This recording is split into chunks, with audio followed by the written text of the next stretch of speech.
सकाळपासूनच मुंबईत मुसळधार पाऊस पडतोय। पावसामुळे अनेक सखल भागात पाणी साचल्याचा प्रकार देखील समोर आलाय।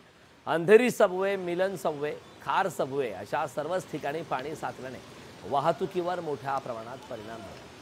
दुपारी 3च्या सुमारास पावसाने काहीशी उसंत घेतली आणि पाणी ओसरल्यामुळे अंधेरी सबवे वाहतुकीसाठी सुरू केली। अंधेरी सबवे येथून आढावा घेतला आमचे प्रतिनिधी भूषण शिंदे। सध्या आपण आहोत अंधेरी सबवे, जिथे आज सकाळी मुसळधार पावसामुळे हा संपूर्ण सबवे जो आहे तो बंद केला गेला होता। साधारण इथे 4 फूट इतकं पाणी साचलं होतं, त्यामुळे संपूर्ण सबवे जो आहे तो वाहतुकीसाठी संपूर्ण बंद केला होता। आज सकाळपासून मुंबईमध्ये मुसळधार पाऊस आहे। आता सुद्धा या वेळेला आपल्याला पाऊस पडताना दिसत आहे। साधारण काही वेळापूर्वी, साधारण 2 ते 3 तासापूर्वी इथं पावसाने काहीशी उसंत घेतली, त्यामुळे संपूर्ण जो सबवे जो आहे तो आम्ही इकडे पाणी ओसरल्यामुळे संपूर्ण सबवे आता सुरू केलेला आहे। मात्र संध्याकाळच्या वेळेला पुन्हा एकदा हायटाईडची देखील वेळ असणार आहे, त्यामुळे पुन्हा त्यावेळेला जर मुसळधार पाऊस झाला तर पुन्हा एकदा पाणी साचू शकतं आणि पुन्हा सबवे बंद होऊ शकतो, अशा प्रकारे संपूर्ण परिस्थिती आहे। मात्र सध्या तरी संपूर्ण जो सबवे आहे दुपारी 3च्या सुमारास आपल्याला चालू केलेला पाहायला मिळत आहे आणि सध्या तरी इकडे वाहतूक जी आहे ती आपल्याला पूर्वपदावर आलेली पाहायला मिळत आहे। कॅमेरा हमीदसह भूषण शिंदे, लोकशाही मराठी, मुंबई।